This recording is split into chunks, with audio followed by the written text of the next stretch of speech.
الذين آمنوا صلوا عليه وسلموا تسليما صلى الله على سيدنا محمد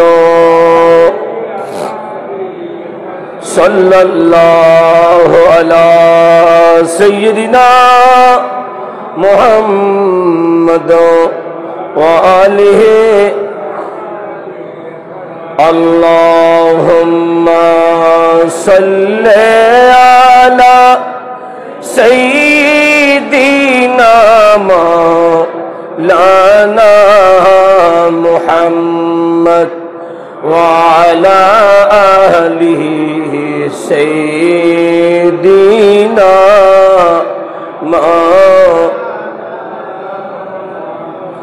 يا رسول الله حبيبي خالقی کی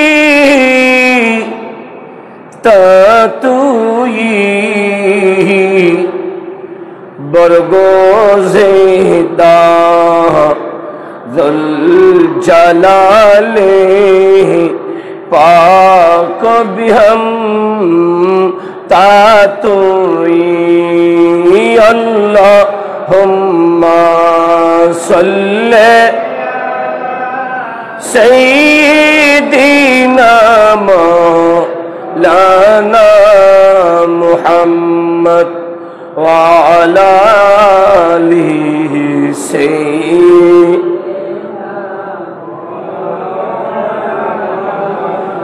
صلاة يا رسول الله عليكم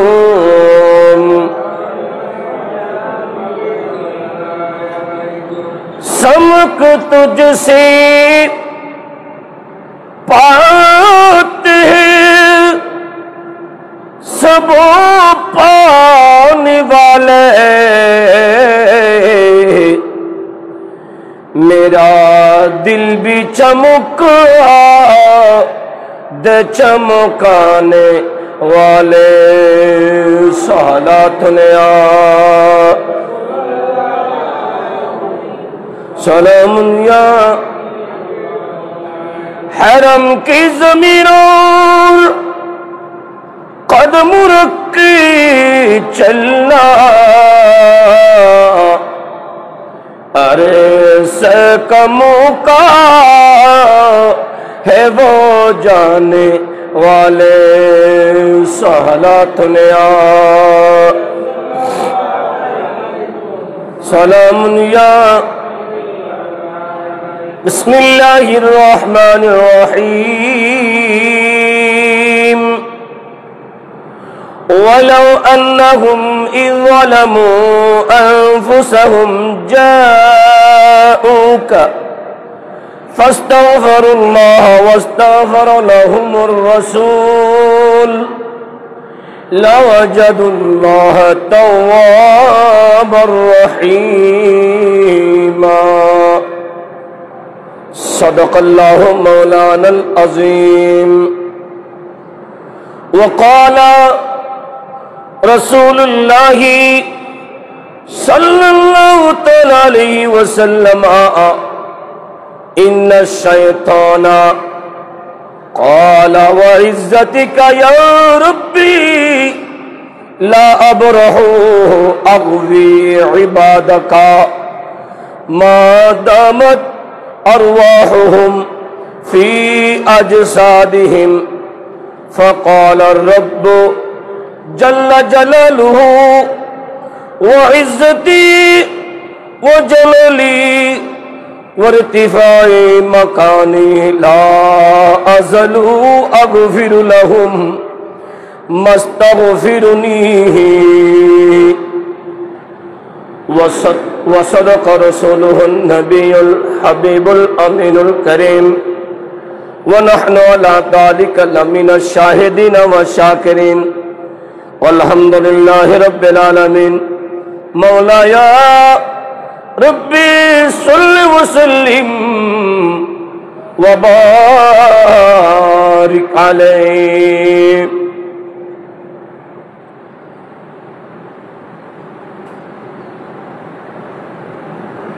لو ربی عرش جس کو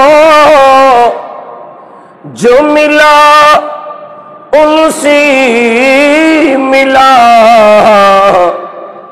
بٹتی ہے کونین میں نعمت رسول اللہ کی بٹتی ہے کونین میں نعمت رسول اللہ کی.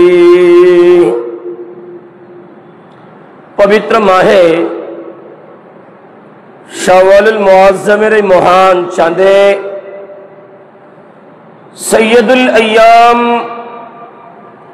দিনের ভিতরে শ্রেষ্ঠতম দিনে সৈয়দুনা আদম এবং আম্মাজান হাওয়া আলাইহিস সালাতু ওয়াস সালামের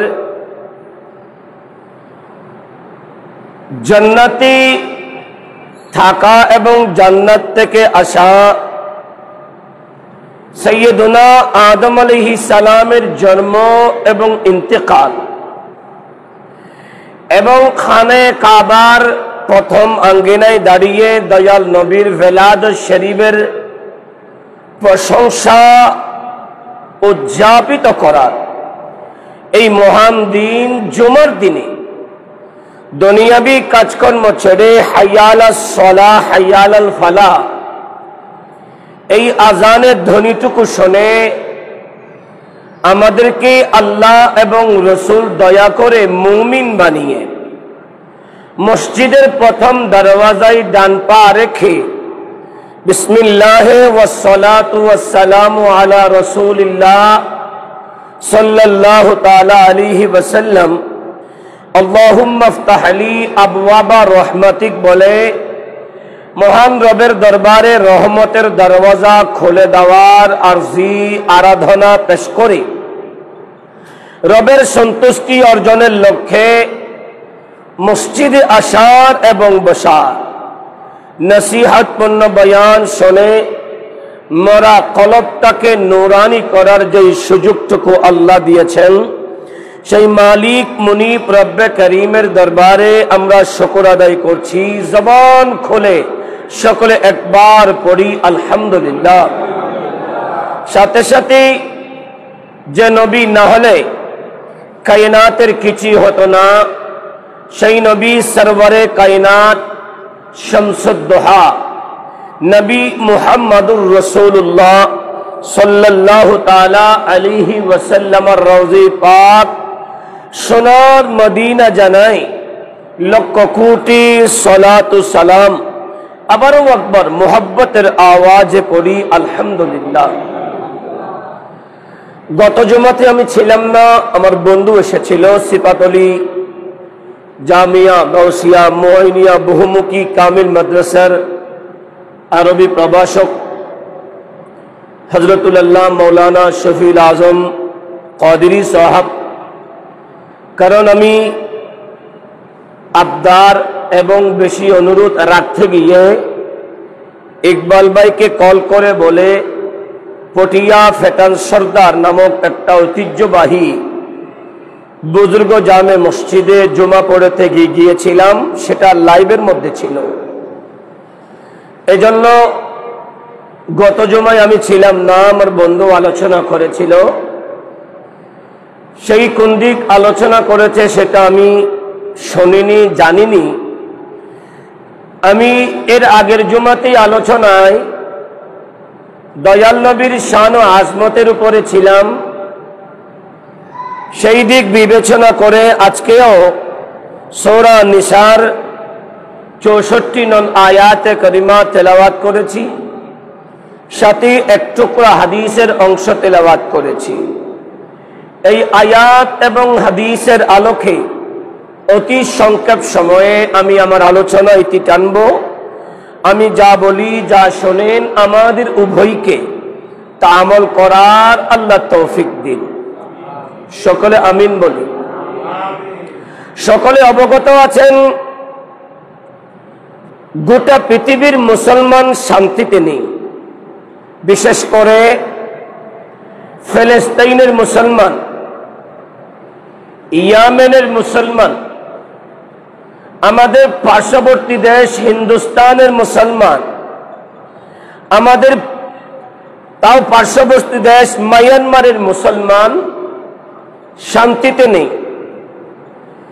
এরা নির্যাতনে, জুলুমে মসজিদে ঢুকে নামাজ পড়তে পারছে না। মসজিদে নামাজ পড়ে বের হওয়ার সময় পুলিশরা মুসলমানকে মারছে, আঘাত করছে। বোরকা পরে নারীরা বের হতে পারছে না। তাদেরকে লাঞ্ছিত আর অপদস্থ, অপমানিত করছে।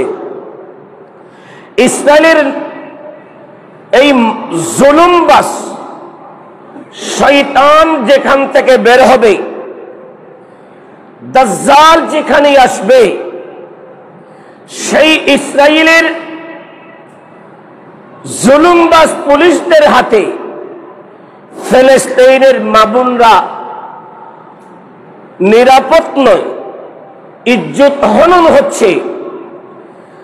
আর আমরা বাঙালি মুসলমানের ভিতরে কিছু মুসলমান ঘরে আর রাস্তাতে আনন্দে আর আয়েশে আছি। এজন্য মনে রাখবেন, ইহুদি নাসারা, বেইদিন, পুত্তলিক এরা কখনো মুসলমানদের বন্ধু ছিল না, কখনো বন্ধু হবেও না। যদিও এরা সাময়িক আপনাকে আমাকে সাপুটের কথা বলছে, কিন্তু এরা রসুনের খোসার মতো। এরা মুসলমান নিধনে সবাই কিন্তু এক, সবাই কিন্তু একসাথে মুসলমানকে নিপীড়ন করার জন্য এরা প্রস্তুতি গ্রহণ করেছে। পৃথিবীর মুসলমানদের প্রায় 200 কোটির উপরে মুসলমান আছে, কিন্তু 3 কোটি ইহুদির কাছে আমরা 200 কোটি মুসলমান একেবারে নির্যাতিত, অপদস্থ, তাদের হাতের মুঠোর বন্দী অবস্থায় আছি। কারণ একটাই, আমরা আল্লাহ এবং রসুল হুকুম, আল্লাহ এবং রসুলের আদর্শ, কোরআন এবং সুন্নাহর জীবন ব্যবস্থা আমাদের জীবন থেকে পরিবর্তন করে মানব গড়া আদর্শ যখন আমাদের জীবনে ধারণ করেছি, এরা শয়তান গুলাকে মুসলমানদের ভিতরে পাঠিয়ে দিয়েছে। আমি আজ থেকে 9 মাস আগেও এই আলোচনাতে ছিলাম।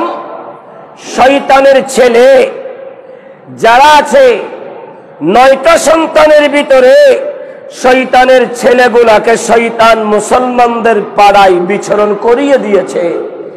যেমন দেখবেন, মাজামির শয়তানের ছেলে সেই মুসলমানদেরকে বাজারমুখী করার জন্য সেই বাজারে হট্টগোল লাগাবে। আর মুসলমানগুলা বাজারে গেলে সেখানে ঘন্টার পর ঘন্টা থাকবে, তাদের খেয়াল থাকবে না, তাদের অস্বস্তি লাগবে না, তাদের চোখে ঘুম আসবে না, তাদের শরীর ক্লান্ত হবে না, তারা মোবাইল টিপাটিপি করবে না, তারা একজনের সাথে আরেকজন আড্ডা দেবে না। কারণ শয়তান তাদেরকে তার দিকে মনোনিবেশ করে নিয়েছে। বাজারের ভিতরে হট্টগোলে সবাই দাঁড়িয়ে থাকে, যেমন এখন একজনকে কুপাচ্ছে আর আমরা মুসলমান গুলা চেয়ে চেয়ে দাঁড়িয়ে আছি, তাকে বাঁচানোর চেষ্টা করছি না। কারণ আমি বলি, আমার বাঁচা আমি বাঁচি, কে মরলো কে বাঁচলো দেখার আমার কি, দেখার আমার কি। এটা বলে বলে আমরা যখন আলাদা চিত্তে যখন নিজেরটা নিজে ভাবছি, লুকমান হাকিমের সেই কথাটুকু সূরাতুল লুকমানের ভিতরে উনি ওনার সন্তানদেরকে বলছেন। আমি গত জুমাতে বলেছিলাম সেখানে, কারণ আবদারিয়তের কারণে যাওয়া, কিন্তু গিয়ে দেখলাম সেখানে মসজিদের পাশে বসে বসে কেউ আড্ডা দিচ্ছে। তাদেরকে শেষা বাংলা যাকে বলা হয় সেটা দেওয়ার জন্য আলোচনায় ছিলাম। লুকমানে হাকিম বলে এক বোঝা লাকড়ি এনে সন্তানদেরকে ডাকলেন, বলে ও আমার ছেলেরা একজন একজন করে আসো, এই লাকড়ির বোঝাটা কে ভাঙতে পারো দেখো। সবাই শত চেষ্টা করেছে, বোঝাটা ভাঙা সম্ভবপর হচ্ছে না। তিনি বোঝাটাকে কেটে একটা একটা লাকড়ি সবার হাতে হাতে দিয়েছে, বলে এখন ভেঙে ফেলো। এরা সহজেই লাকড়িগুলা দুটুকরা করে ফেলেছে। তখন লুকমানে হাকিম বলে, আমার ছেলেরা দেখো, তোমরা যদি একসাথে অবস্থান করো পৃথিবীর কোনো অপশক্তি তোমাদের ক্ষতি করতে পারবে না, আলাদা করতে পারবে না, ধ্বংস করতে পারবে না। যখন তোমরা আলাদা আলাদা হবে তখন তোমাদেরকে নির্যাতন করতে, আলাদা করতে, নিপীড়ন করতে, অত্যাচার করতে, আলাদা করতে খুব সহজ। এজন্য মুসলমানদের শিক্ষা নেওয়া উচিত। আমরা কোন দল, কোন পীরের, কোন মসলকের এগুলা না দেখে ওয়াতাসিমু বিহাবলিল্লাহি জামিআ ওয়ালা তাফাররাকুর ভিতরে ঐক্যবদ্ধ হয়ে মুসলমান নিধনার করতে দেব না। মুসলমানকে বাঁচাতে আমরা সবাই যখন বদরি সাহাবীদের মতো খেজুরের ঢাল নিয়ে যখন ময়দানে যাব, রব্বে করিমের পক্ষ থেকে সাহায্যই এসে যাবে। বড় করে বলি, আর একটা আওয়াজ করে বলি। প্যারা হাজরিন, গত 12 তারিখে বিশাল একটা ফিলিস্তিনের পক্ষে ইসরায়েলিদের বিপক্ষে সমাবেশ হয়েছে। তো আমরাও তো মুসলমান, আমরাও সবাই মিশে একাগ্র চিত্তে ঐক্যবদ্ধ হয়ে আমরাও ফিলিস্তিন বলেন, ইয়ামেন বলেন, হিন্দুস্তান বলেন, মায়ানমার বলেন, আমার মুসলমান মাদেরকে, মুসলমান ভাইদেরকে যারা হত্যা করছে, শহীদ করছে, এদের বিরুদ্ধে গিয়ে যুদ্ধ করা সম্ভবপর হবে না। আমাদেরকেও তো ঐক্যবদ্ধ হয়ে রবের কাছে নিজেদেরকে পরিষ্কার রাখার জন্য, দয়াল নবীর কাছে নিজেদের দয়াল নবীর উম্মত সেটা প্রমাণিত করার জন্য আমাদেরকেও মাঠে ময়দানে গিয়ে বলতেই হবে মুসলমানদের পক্ষে আমরা আছি। সরকার যদি অনুমতি দেয় আমরাও সেখানে মুসলমানদের জন্য জান দেব, ইসলামের জন্য কুরবানি হব। নয় নয়, সেটা যদি না হয় ইসরায়েল তথা ইহুদিদের জিনিস যত বাংলাদেশে আসে এগুলো আমরা বয়কট করব। এখন বয়কট, এখানে ছোট্ট দোকান ভেঙে, ছোট্ট দোকানের ভিতরে ভেঙে চুরমার করে ক্ষতি সাধন করে বয়কট হবে না। বয়কট করতে হলে সরকারকে করতে হবে। সরকার যদি ইসরায়েলি পণ্য, সরকার যদি আমেরিকার পণ্য আসা বন্ধ করে দেয়, এই বাঙালিদের মুসলমানরা এগুলো আর নেবে না। এটাই যদি প্রত্যেক মুসলমান কান্ট্রি যদি ইসরায়েলি পণ্যগুলা বন্ধ করে দেয়, ইসরায়েল অটোমেটিক কোণঠাসা হতে বাধ্য হবে, ঠিক কিনা? কিন্তু আমরা করি না। আমাদের ঘরে ঘরে কোকা কোলা আছে। আমাদের প্রতিটা এলাকায় একটুখানি গরম লাগলে আমাদের দেশের একজন ভাইরাল আলোচক কিনলে পানির অ্যাড করেছে, কিনলে পানি খান, কিনলে পানি ভালো, কিনলে পানি পরিষ্কার পানি, এগুলা খান। এই কিনলে পানি যিনি খেতে বলেছেন তিনি ইসরায়েলিদের দালাল। এই কিনলে পানিটাও ইসরায়েলি পণ্য। আমরা বলেছি আমরা ইসরায়েলি পণ্য বয়কট বয়কট, কিন্তু ইসরায়েলিদের চশমা পড়েছি চোখে। কারণ বলেছি ইসরায়েল, আমি মুখে বলবো তোমাকে বয়কট, চোখে আর হাতে রাখবো তোমার পণ্য। কারণ আমরা তোমারই নগণ্য গোলাম, গোলাম কিন্তু নগণ্য। এজন্য যারা ইসরায়েলের পক্ষে কথা বলে এরা পৃথিবীতে কখনো মুসলমানদের বন্ধু হতে পারে, মুসলমানদের বন্ধু হতে পারে। এজন্য ইত্তাকুল্লাহ, আল্লাহকে ভয় করুন। ইসরাইল কখনো মুসলমানদের বন্ধু না। হিন্দুস্তান, এই হিন্দুস্তান এটা নতুন মুসলমানদের না। ইতিহাস দেখেন, তারিখের কিতাব খোলেন, 706 বছর, 706 বছর মুসলমানরাই হিন্দুস্তান রাজত্ব করেছে। গরিবে নওয়াজ এসেছেন, আর হিন্দুস্তান এটা নতুন শব্দ না। দয়াল নবী মুঈনুল মিল্লাত ওয়াদ-দ্বীন খাজা গরিবে নওয়াজকে বলছে, ইয়া মুঈনুদ্দিন ইযহাব ইলাল হিন্দে, তুমি হিন্দুস্তানে যাও, ইসলাম আবাদ করো। হিন্দুস্তানি আসার জন্য দয়াল নবী 1400 বছর আগে আমার গরিবে নওয়াজকে, গরিবে নওয়াজের জন্মের পরে প্রায় আমার নবীর আরো 700 বছর পরে উনি যখন বলেছেন হিন্দুস্তানে এসেছেন, এই হিন্দুস্তানে হযরতে সৈয়দনা শীস আলাইহিস সালামের রওজা মুবারক কর্ণাটি আছে। শীস আলাইহিস সালাম কি এখনকার নবী? সবাই বলেন শীস আলাইহিস সালাম কি এখনকার নবী? শীস আলাইহিস সালাম সৈয়দনা আদম আলাইহিস সালামের ছেলে। শীস আলাইহিস সালামের রওজা মুবারক হিন্দুস্তানের কন্যাতে আছে। আবার পাঞ্জাবের বরাসে আমার নবীর 9 জন সাহাবী রাসূলের রওজা মুবারক আছে। এজন্য যারা বলে হিন্দুস্তান হিন্দুদের নয়, হিন্দুস্তান মুসলমানদের, মুসলমানদেরকে শয়তানের ওয়াসওয়াসা দিয়ে আলাদা করে এরা কিছুদিন তাদের ক্ষমতা অপব্যবহার এরা করেছিল, কিন্তু গোটা পৃথিবীতে ইসলাম আবাদ করেছেন দয়াল নবীর পরে সিদ্দিক আকবর, সিদ্দিক আকবরের পরে ফারুক আজম রাদিয়াল্লাহু তাআলা। বড় করে বলি সুবহানাল্লাহ। প্রিয় হাজরিন, এই হিন্দুস্তান হিন্দুদের না, হিন্দুস্তান আমাদের, হিন্দুস্তান মুসলমানদের। কারণ সেখানে নবীজির, নবী শীস আলাইহিস সালামের রওজা আছে, 9 জন সাহাবী রাসূলের রওজা আছে, 9 জন নবীর রওজা মুবারক আছে। এজন্য বলতে চায়, এই হিন্দুস্তান মুসলমানদের 700 বছর মুসলমানরা হিন্দুস্তান চালিয়েছে। এই মুসলমানগুলা কখনো একটা মন্দির ভাঙেনি, একজন হিন্দুকে নির্যাতন করে জবে করেনি।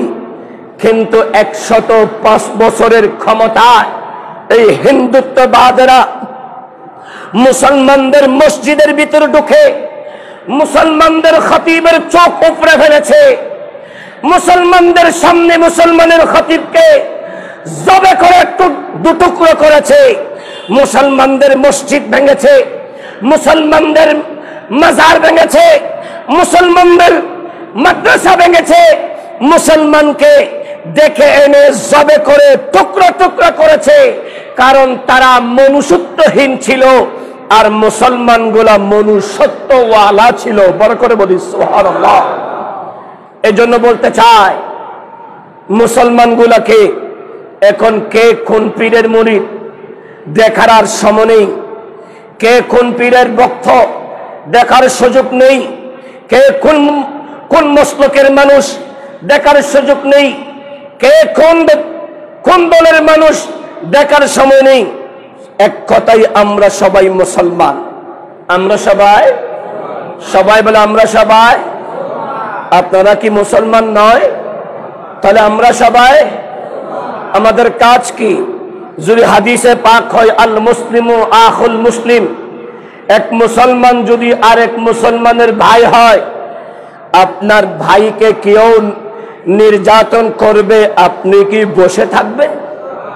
আপনি বসে থাকাই হলো কাপুরুষ মানুষের কাজ। আপনার ভাইকে রক্ষা করা হলো মনুষ্যত্বওয়ালা মুসলমানের কাজ, ঠিক কিনা? এখন আপনি বাংলাদেশ থেকে কি ফিলিস্তিনে যেতে পারবেন? যাওয়ার তো ক্ষমতা নেই, ভিসা লাগবে, অনেক কিছু লাগবে, সুযোগ নেই। তাহলে আপনি কি করবেন? আপনি আপনার দেশ থেকে ইসরায়েলের বিপক্ষে, ফিলিস্তিনের পক্ষে এখান থেকেই স্লোগান হবে, এখান থেকেই নিন্দা জ্ঞাপন হবে। আর যারা মুসলমানকে নির্যাতন করছে তাদের জিনিসগুলা কিনা থেকে, ক্রয় করা থেকে বিরত থাকতে হবে। এদের জিনিস যদি না কিনা হয় আমরা কি মারা যাব? একটা আওয়াজ করে বলি, কোকা কোলা যদি আমরা না কিনি আমরা কি মরে যাব?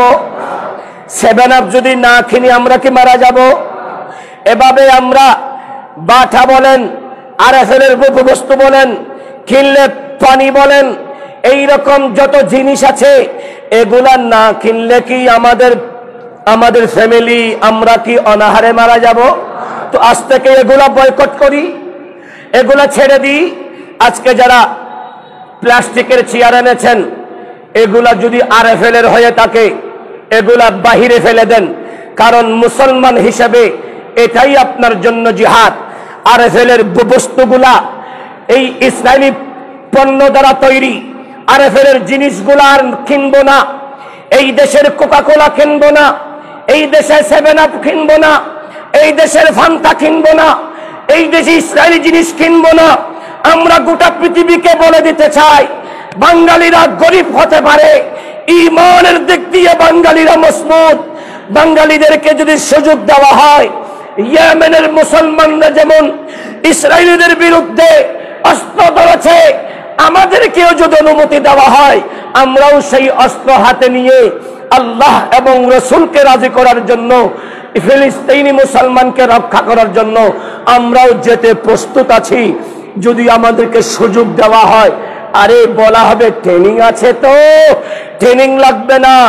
যারা মুসলমান আছে এদেরকে আল্লাহ একটা আকলে সলিম দিয়েছে, এদেরকে কৌশলগত ক্ষমতা দিয়েছে, আমাদেরকে ট্রেনিং করতে হয় না।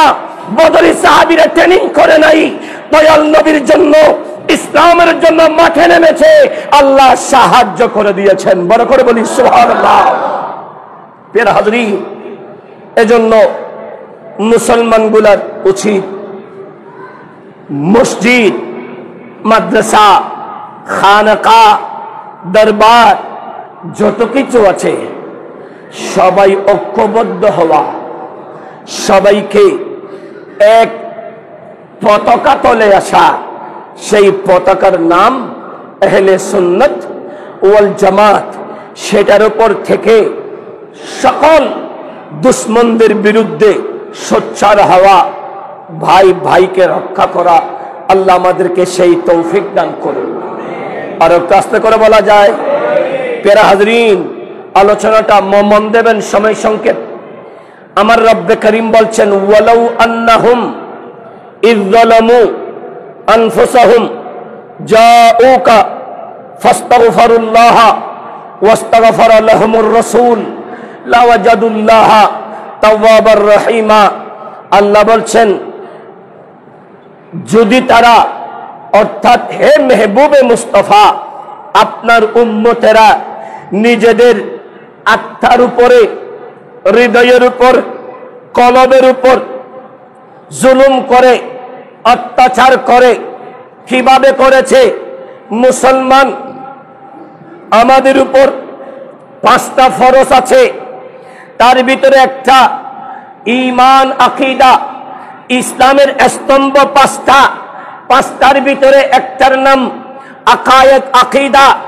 আপনি যদি নিজেকে মুসলমান দাবি করেন, আপনার শুরু থেকে শেষ জীবন ব্যবস্থা হবে আকীদা তথা যিনি মূল দয়াল নবীর আদর্শের উপরে। বড় করে বলি না সুবহানাল্লাহ।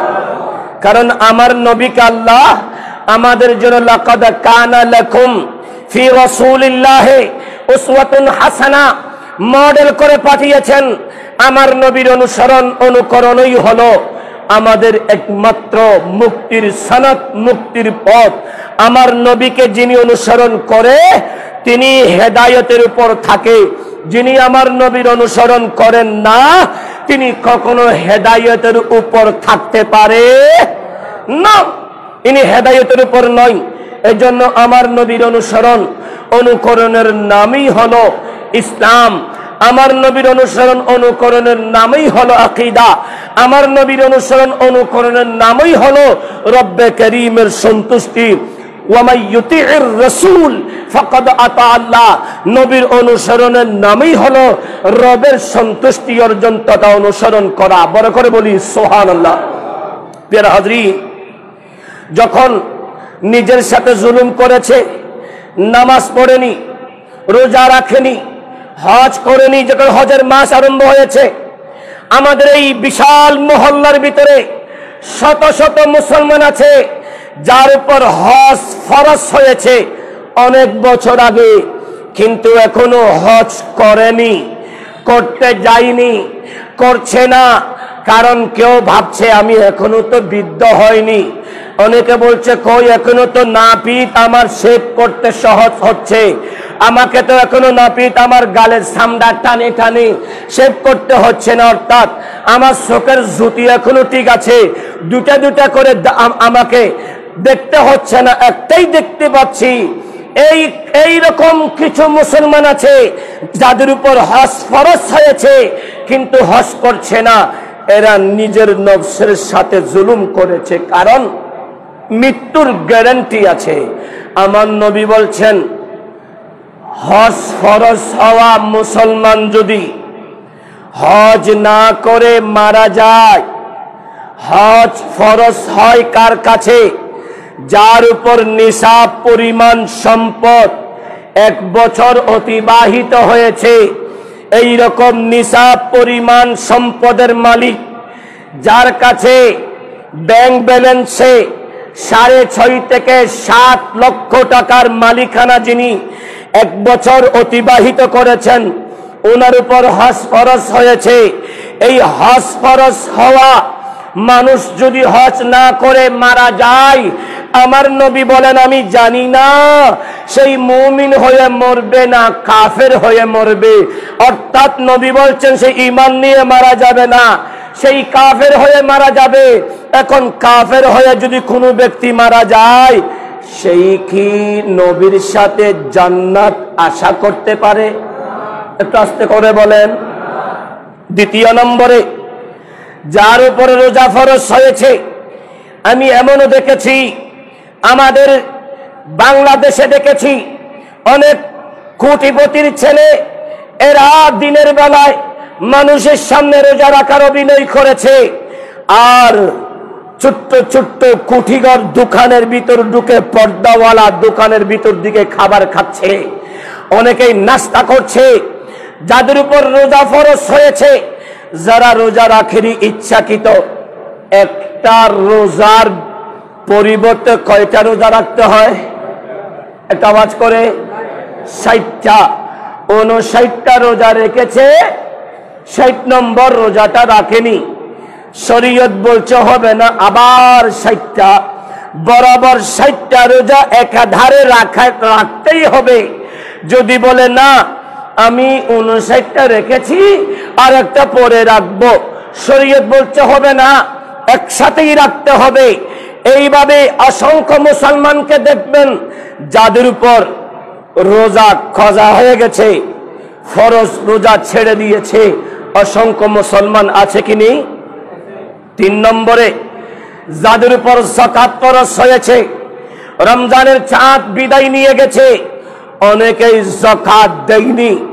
যাকাত দেওয়ার সময় গরিবী হালত দেখিয়েছে, যাকাত দেওয়ার সময় টাকা নাই বলেছে, কিন্তু সেই টাকা নেই বললেও পরিবারের জন্য লক্ষ লক্ষ টাকা খরচ করেছে। লক্ষ লক্ষ টাকা খরচ করার সময় তার টাকা ছিল, কিন্তু গরিবের হক নিজের সম্পদকে সাদা করার জন্য তার কাছে টাকা ছিল না। যেই ব্যক্তি যাকাত আদায় করেনি, সেই ব্যক্তি মুমিনের অন্তর্ভুক্ত নয়। এইভাবে আমার নবী শামসুদ্দোহা সাল্লাল্লাহু তাআলা আলাইহি ওয়াসাল্লাম আমাদেরকে কিছু ইসলামের বিষয়াদি শিক্ষা দিয়েছেন। নামাজের ভিতরে বাহিরে 13টা ফরজের ভিতরে আমরা কয়টা ফরজ পালন করেছি? কয়টা ফরজ পালন করি? এই মুসলমানও এখনো সুযোগ আছে, নফসের সাথে জুলুম করা বন্ধ করেন। তুবু ইলাল্লাহ তাওবাতান নাসুহা, তওবা করা আরম্ভ করেন। আর তওবা করার জায়গাটুকু আমার রব শিখিয়ে দিচ্ছে, জাউকা ফাস্তাগফিরুল্লাহ ওয়াস্তাগফার লাহুমুর রাসূল লাওয়াজাদুল্লাহ তাওয়াবার রহিমা। মেহবুবে মুস্তাফা, আমার বান্দা আপনার উম্মত যখন নিজের আত্মার সাথে নফসের সাথে জুলুম করে আপনার খেদমতে আসে, আপনি দয়াল মুস্তাফার কাছে এসে আল্লাহর নিকট ক্ষমা চায়, আপনি নবীকে উসিলা করে আপনি রাসূলও তাদের জন্য শাফাআত করেন। এখানে ইস্তিগফার দুটো আছে, একটা ইস্তিগফার বিল আবদ আর একটা ইস্তিগফার বির রাসূল। একটা ইস্তিগফার বান্দাদের জন্য নিসবত আর একটা ইস্তিগফার রাসূলের দিকে নিসবত। যখন বান্দার দিকে নিসবত হবে, অর্থ হবে ক্ষমা চাওয়া, আল্লাহর কাছে নিজেকে সঁপে দেওয়া, গুনাহ মাফ চাওয়া। যখন ইস্তিগফারটা রাসূলের দিকে নিসবত হবে, এখানে ইস্তিগফার শব্দের অর্থ হবে ইস্তিগফার বমানা আশ-শাফাআ। এই মেহবুবে মুস্তাফা, আপনিও যদি ওই উম্মতের জন্য আমি রবের কাছে শাফাআত করেন, নিশ্চয়ই আমি আল্লাহ তওবা কবুলকারী এবং দয়ালু হিসেবে আছি। বড় করে বলি আর আওয়াজ করে। প্রিয় হাজরিন, এই আয়াতের ভিতরে অন্তর লাগান। যত গুনাহ করেন না কেন, গুনাহ করার পরে রবের কাছে চোখের অশ্রু ঝাড়েন, চোখের অশ্রু ঝরান। ঝরানোর সময় দয়াল নবীকে উসিলা বানান।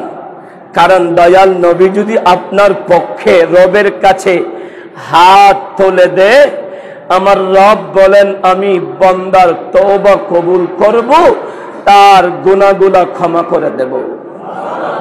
আর একটু আস্তে করে বলেন না। পৃথিবীর কোনো কেউ আপনার গুনাহ ক্ষমা করাতে পারবে? কেউ পারবে না। দোয়া করবে আল্লাহ তার গুনাহ মাফ করে দাও। গুনাহ আল্লাহ চাইলে মাফ করতেও পারে, নাও করতে পারে। কিন্তু যখন দয়াল নবী উম্মতের জন্য রবের কাছে ফরিয়াদ করবে, রব বলে মেহবুবে মুস্তাফা, আপনার হাত তুলতে দেরি, দোয়া কবুল হতে দেরি হবে না। আপনি দোয়া করবেন, সাথে সাথে ক্ষমা করে দেব। বড় করে বলি। এজন্য কিয়ামতের ময়দানে আমার নবী বলেন, আমাকে 4 জায়গাতে তালাশ করিও। একটা পুলসিরাতের পারে, পাওয়া না গেলে মিজানের পাল্লার পাশে, পাওয়া না গেলে কাউসারের পারে, পাওয়া না গেলে জাহান্নামের দরওয়াজার পাশে। ও নবী, আপনি জাহান্নামের দরওয়াজার পাশে কেন থাকবেন? আল্লাহ আপনাকে জান্নাতের মালিকানা দিয়েছেন। বলে জাহানপুর, সামাদপুর আর জাঙ্গালপাড়ার মানুষের ভিতরে আমি নবীকে ভালোবেসেছে, আমার রবকে ভয় করত, কিন্তু শয়তানের ওয়াসওয়াসায় পড়ে ইসলামের আদর্শ ছেড়ে দিয়েছিল। এরাই তো জুমার দিনে আমি রবের কাছে ক্ষমা চেয়েছিল। ক্ষমা চাওয়ার পরে ঘরে যাওয়ার আগে আগে আমি রব ওই বান্দার রূহটা কবজা করার হুকুম দিয়েছি। আজরাইল ওই বান্দার রূহটা কবজা করে ফেলেছে। সেই তো জুমার দিনে রবের কাছে ক্ষমা চেয়েছে, আমি মুস্তাফাকে উসিলা করেছে। আমি মুস্তাফা উম্মতের জন্য দুনিয়াতে কিয়ামত পর্যন্ত আছি। আর কিয়ামতের ময়দানে আমি জান্নাতে থাকতে হবে না, কারণ আমি চাই আমার একজন উম্মত জাহান্নামে যাবে না। আমি আমার উম্মত গুলাকে টেনে টেনে জাহান্নাম থেকে জান্নাতি বানাবো। বড় করে বলি সুবহানাল্লাহ। আমার নবী 4 জায়গায় তালাশ করতে বলেছেন। এখন আমরা যারা এসেছি, আমরা সেই 4 জায়গাতে যাওয়ার ক্ষমতাও রাখি? আমাদের কি সেই ক্যাপাসিটি আছে? সেই ক্যাপাসিটি শেখার জন্য আমার নবী আমাদের কাছে কিছু ওয়ারিসদার পাঠিয়েছেন। সেই ওয়ারিসদার ভিতরে ইন্নামা ইয়াখশাল্লাহ মিন ইবাদিহিল উলামা আছে। এখানে ইন্নামা ইউরিদুল্লাহু লিইউযহিবা আনকুমুর রিজসা আহলাল বাইত আছে, এখানে ইন আউলিয়াউহুম ইল্লাল মুত্তাকুন আছে, এখানের ভিতরে নবিয়্যিন আছে, এখানের ভিতরে সিদ্দিকীন আছে, এখানের ভিতরে শুহাদা আছে, এখানের ভিতরে সালিহিন আছে। এই নেককার সিস্টেম বান্দাগুলোকে যদি অনুকরণ করা হয়, দয়াল নবীকে পেতে সহজ হয়। বড় করে বলি, আর একটু আওয়াজ করে বলে। বর্তমান বাংলাদেশের যিনি প্রধান রাষ্ট্রপতি, যিনি প্রধান উপদেষ্টা, উনি আমার হাটহাজারীর ছেলে। ডক্টর ইউনূস আমার হাটহাজারীর ছেলে। এখন আমি যদি বলি উনি আমার এলাকার ছেলে, আমি কেন সচিবের কাছে যাব? আমি কেন কারো কাছে অনুমতি চাইব? সেই তো আমার এলাকার ছেলে, আমি ডাইরেক্ট যেতে পারবো। এটা কি আদৌ সম্ভব হবে? আওয়াজ করে বলেন। হাটহাজারীর কেউ যদি বলে ইউনূস সাহেব আমার ঘরের মানুষ, বাতুয়ার মানুষ, বরিশ্বর বাতুয়ার মানুষ, উনি আমার এলাকার, আমাকে অনুমতি লাগবে না, কারো কাছে যেতে হবে না, ডাইরেক্ট চলে যাব। ডাইরেক্ট কি যাওয়া যাবে? আস্তে করে বলেন। গেলে আর্মি বলে হাত খতিও হন্ডা যা দিল্লে করি হদি ইনসার হাসে হদি তীয়ে থাক, এক কদম অনুযায়ী এক কদম দিলে গুড়ি গুড়ি ঢুকে দিও। আর হদ্দুর গিয়ে হয়তো বুধের শোনে হদ্দুর গিয়ে আর গদাহাকু হন্ডা জব দে। কোথায় যাচ্ছেন? বলে ওই আমার এলাকার মানুষ তো। আর ভাই ভূত আচ্ছা, যদিও বা তিনি হাটহাজারীর ছেলে হলেও হাটহাজারীতে আসেন না, নিজের মা বাবার কবর জিয়ারতে আসেন না। আল্লাহ এবং আল্লাহ রাসূল জানেন উনি হয়তো ওখানেই করেন। কারণ পৃথিবীর যেখানে থাকুন না কেন, মা বাবা ইমানদার মুমিনদের জন্য পৃথিবীর যে কোনো প্রান্ত থেকে ইসাল করবেন, রব্বে করিমের ফেরেশতা আপনার ইসালটা তাদের কবরে পৌঁছে দেয়। বড় করে বলি। এই জন্যই আমরা এখান থেকে দয়াল নবীকে সালাম দিই। নবী বলছেন ফেরেশতারা আমার কাছে নিয়ে আসে, তোমাদের বাবার নাম দাদার নাম সহকারে আমাকে বলে দে, আমি নবী তোমাদের দরুদ ও সালাম নিজ কানে শুনতে পাই। বড় করে বলি। প্রিয় হাজরিন, এজন্য এখান থেকে জিয়ারা আমরা করি। অনেকেই জিয়ারা করতে নিষেধ করে, কেন? তারা জিয়ারার পক্ষে ছিল না, আমরা জিয়ারার পক্ষে। কারণ জিয়ারা নবীজি করেছেন, সাহাবী করেছেন, তাবিঈ করেছেন, তবে তাবিঈ করেছেন। এই জন্য হাটহাজারী যখন আহমদ শফি সাহাব মারা গেছে, ওনার ছাত্ররা আসরের নামাজের পরে যখন কবর জিয়ারত করছে, আমি কাপড় সিলাইতে যখন গিয়েছি, বললাম কিরে বাবা, আমরা করলে আমাদেরকে বেদাতি বলো, তোমরা কেন করছো? বলে আগে ছিলে, আগে এরকম বলতাম, এখন বলছি না। কারণ নেককারদের কবর জিয়ারত করলে ফাইন্নাহা তুজাহিদুদ দুনিয়া ওয়া তুযাক্কিরুল আখিরা, নেককার বান্দাদের কবর জিয়ারত করলে চোখের দৃষ্টিটা রবের দিকে মনোনিবেশ করে, খারাপ দৃষ্টি থেকে আপনাকে বাঁচায়, দুনিয়া থেকে আপনাকে বাঁচিয়ে আখিরাতের দিকেই আপনাকে পাঠায়। বড় করে বলি। এই জন্য কবর জিয়ারত করবেন, যেখানে যান না কেন। আপনার মা বাবা বলতে শব্দ নেই, কবরস্থান দেখেছেন দাঁড়িয়ে জিয়ারা করেন।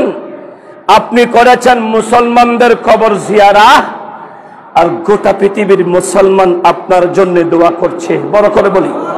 প্রিয় হাজরিন, তাই ইউনূস সাহেবের কাছে যেমন ডাইরেক্ট যাওয়া যাবে না, রব্বে করিম আহকামুল হাকিমিন, ইনি রব্বিল আলামিন, ওনার কাছে ডাইরেক্ট যাওয়া সম্ভবপর হবে না বলে, হ্যাঁ আমরা তো বান্দা, কিন্তু আমরা আব্দে আকিকে আছি, আব্দে রকিকে আছি, আব্দে মাজুন হতে পারেনি।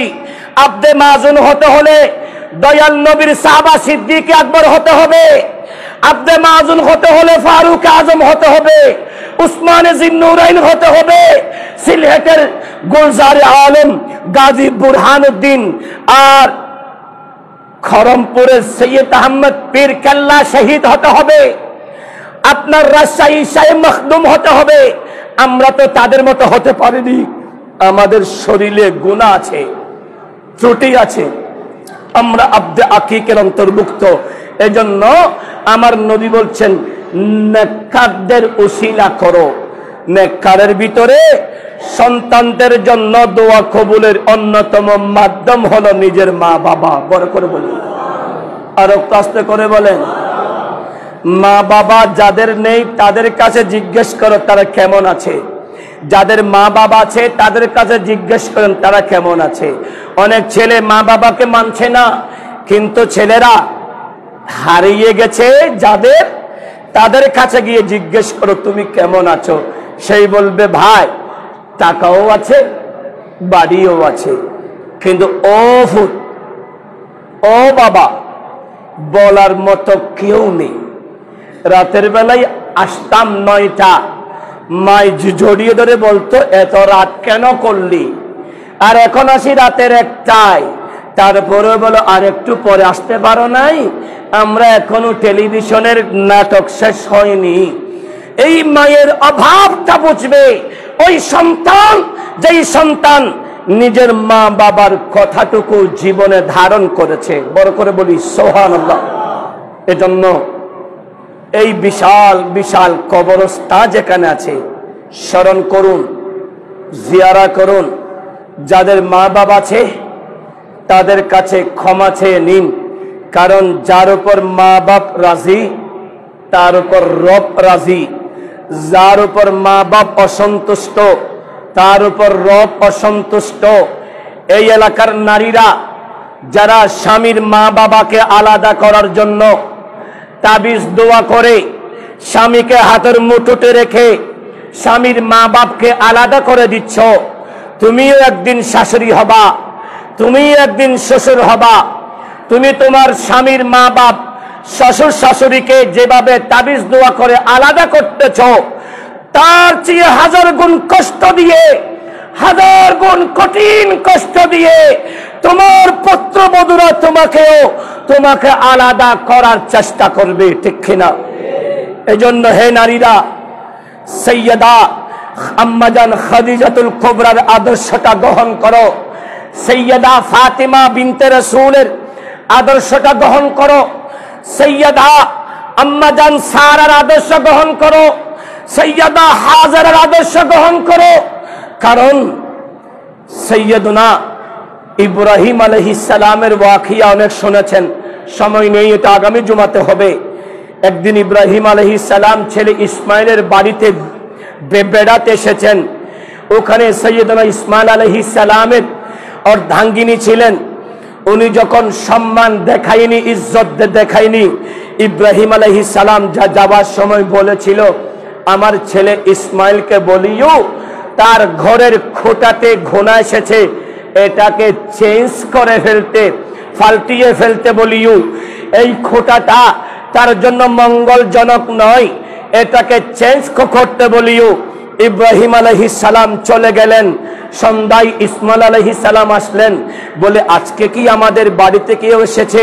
বলে একজন আল্লাহর বান্দা এসেছেন, উনি আপনাকে তালাশ খুব উনি করেছে। যাওয়ার সময় বলেছে আপনার ঘরের পায়া, আপনার ঘরের খোঁটা, আপনার ঘরের পিলারকে চেঞ্জ করতে কান্নাকে ঘোনা ধরেছে, এটা আপনার জন্য কল্যাণ হবে না। উনি বলছে বুঝতে পেরেছি, আমার বাবার নসিহত হলো তুমি নিশ্চয়ই আমার বাবাকে সম্মান করনি, ইজ্জত করনি, হরমত করনি, আদব সহকারে আলাপচারিতা করনি। আমার বাবা বলেছে তুমি ইসলাম তথা মুসলমানদের যেই আদর্শ থেকে বহির্ভূত আছো, তোমাকে চেঞ্জ করতে বলেছে, তোমাকে চেঞ্জ করার জন্য বলেছে। এজন্য বলি প্রত্যেক মা বাবার উচিত ছেলের পুত্রবধূকে সুন্দর করে বুঝিয়ে দেওয়া ইসলাম কি জিনিস, ভালোবাসা কি জিনিস, উদারতা কি জিনিস। আমরা যদি আমাদের গোটা ফ্যামিলিতে একজন আরেকজনের সাথে ভালোবাসা হৃদয় দিয়ে আমরা যদি চলতে পারি, দেখবেন প্রত্যেক মুসলমানদের ঘরে নূর বর্ষাবে। বড় করে বলি না সুবহানাল্লাহ। সন্তানগুলা নেককার হবে, আল্লাহ ওয়ালা হবে। আমাদের দেশে ঈদের আগের রাতে ফটকা ফোটানো হয়েছে, বিশাল বিশাল করে ফটকা ফোটানো হয়েছে। ফটকাতে একজনের হাত দুটুকরো হয়ে গেছে, তারপর আতশবাজি বন্ধ হয়নি। এই আতশবাজি ইসলামে নিষেধ কেন? এই আতশবাজিটাকে ইহুদি নাসারা আমাদের জন্য আদর্শ বানিয়ে দিয়েছে। এগুলা বন্ধ করতে হলে নিজের অভিভাবককে, ফ্যামিলিকে কোরআন এবং সুন্নাহ ভিত্তিক আদর্শ শিক্ষা দিতে হবে।